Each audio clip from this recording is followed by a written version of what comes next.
As Halloween draws near, many people around Winston-Salem will be decorating their homes with ghoulish and ghostly decor, while cutely costumed children will be making rounds of their local neighborhoods. For sure, a safer and more family friendly Halloween experience. But for those looking for a little mischievous adventure, there is an area just north of Rural Hall that has been the attention of many teenager and sometimes even older legends for the past 50 years. This location is known as Payne Road. Let me preface this with a correction about the legend's location.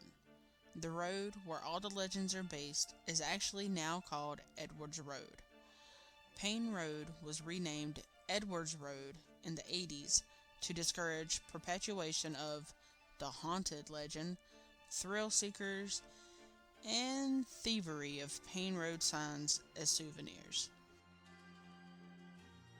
There's two main legends with this road. This is the first legend. So the story goes something like this.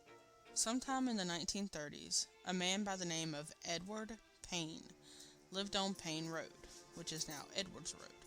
Somehow and somewhere along the way, he went crazy. He tied his wife to a chair in the living room of their house and killed each of the four children, one by one, as they kissed their mother goodnight. He started with the oldest, called them into the room, told them to kiss their mother goodnight, and then as they were doing so, he proceeded to slit their throat. As he contemplated killing the last child, an infant, the mother came loose from the ropes and escaped with the child out of the back of the house and ran off to the road behind the house that crossed a bridge. That bridge has now become the infamous haunted bridge.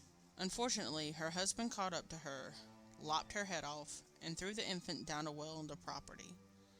In his grief over the whole incident, he hanged himself from either the bridge or by a tree by the bridge. According to the census records on Ancestry.com for Stokes County for the early 1900s, there is no record of Edward Payne, who lived around this area, nor any Payne family who lived on the property in question. It's easy to see how this story got mixed up with the Lawson family murders that occurred not far from this area off Brooks Cove Road in Germantown on Christmas Day in 1929. We'll get into this story in a later video, but basically, Charlie Lawson murdered his wife and 6 of his children. Interestingly, a documentary was made in 2006 called A Christmas Family Tragedy that mentions Payne Road legend in connection to the Lawson murders. The narrator explained that after Charlie committed the murders, he washed the blood from his hands in the creek that ran between the properties, and the blood ran through the bridge by the Payne Road property. Either way, there's been a lot of strange activity around that bridge. Many have mentioned strange occurrences happening at that bridge, besides ghostly fingerprints. Some mention hearing a baby's cry, a woman's screams, or an apparition of someone hanging by or near the bridge. Probably the most well-known and reenacted event is stopping your car on the bridge, turning off the engine, whistling Dixie, and trying to start your car up again. Many claim that it won't start. You have to get out of your car, push the car off the bridge to get it to start again. Some swear up and down this has happened to them, while others say they were unwitting victims of practical jokes of friends pretending the car wouldn't restart. Legend number 2. The other legend goes that Mr. Payne was a plantation owner with 4 daughters. He found out that one of the slaves had impregnated one of his daughters. In a rage, he has the slave killed. Some time passed, and another one of his daughters got pregnant by one of the slaves, where he then completely lost it. He killed his slaves, killed his family, and burned the plantation down. According to the town history, this is the reason why many of the trees on Payne Road are so young, and some of the cemetery stones at the Oak Grove Methodist Church graveyard are charred. Adjacent to the land where the Payne house is located. A large portion of land is currently held in trust by descendants of one Robert Payne, who came to this area sometime in the early 1800s. He lived near the Sandy Ridge area of Stokes County, but was a large landholder and held land in different parts of the county, including Edwards Road.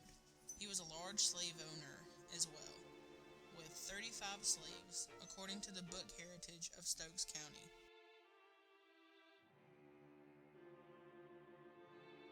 The last section we're going to talk about is what probably happened on Edwards Road. Milas Frank Edwards was a landowner of the area synonymous with the legends. This area is 2 miles up Edwards Road in a sharp bend in one of the curves.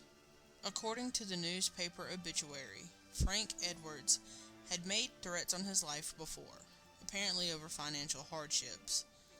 On October 5th, 1955, he parked his truck in a shed across the road from the house, laid a lit stick of dynamite under his head, and blew himself up. Frank was one of 4 other siblings who also committed suicide. Truly a sad situation for all of his family.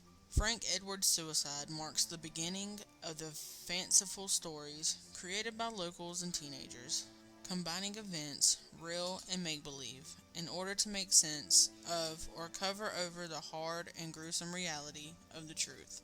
So what happened to the Edwards house? Unfortunately, due to vandals in the summer of 1991, the old Edwards house burned to the ground. As the years went by and nature reclaimed the Edwards house homestead, little evidence is left to show that a house ever existed in the area, except the remnants of a chimney or two. Later, sometime in the 2000s, Edwards Road was completely paved and the haunted bridge replaced by culverts. There were a few other houses and a church along Edwards Road connected in some way to the legend. Vandalized by teenagers and so-called Satan worshippers, these burned down a few years ago as well. Regardless of whatever legend you believe is true for Payne Road, or, well, now Edwards Road, it's safe to say that this is not a road you want to go around. Not only because of the supernatural stuff, but people actually live here now. So, if you have a creepy story about Payne Road, let me know in the comments below.